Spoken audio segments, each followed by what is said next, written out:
A woman taking the witness stand today accusing a Centerline police officer of sexual assault. Now, we need to warn you.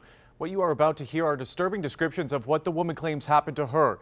If there are kids in the room, you may want to ask them to leave. That officer sat in court today listening to the evidence against him. 7 Action News reporter Allie Hoxie is live in Ferndale. And Allie, what did you learn from the testimony?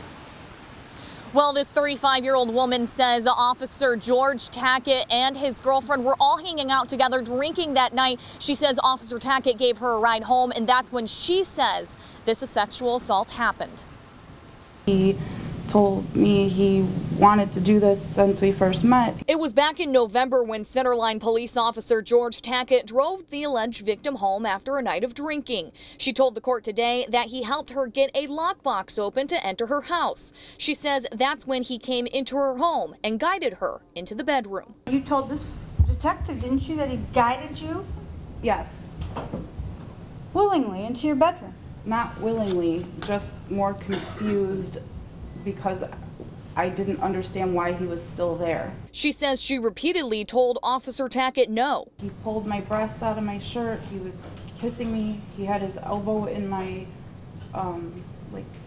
stomach. He was holding my face. And that he inserted his fingers into her private parts without her permission. He was kissing me.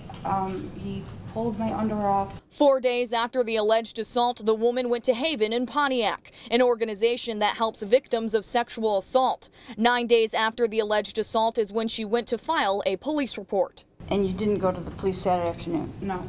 Or Sunday? No. Or Monday? No. Or Tuesday? No.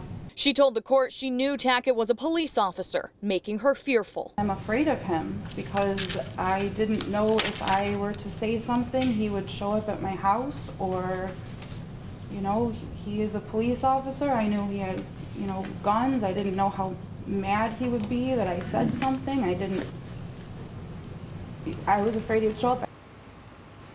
A judge did decide today that there is enough evidence to take this to trial. Officer Tackett remains out of jail on bond. He has been suspended from the Centerline Police Department with pay. Reporting live from Ferndale, Allie Hoxie, 7 Action News.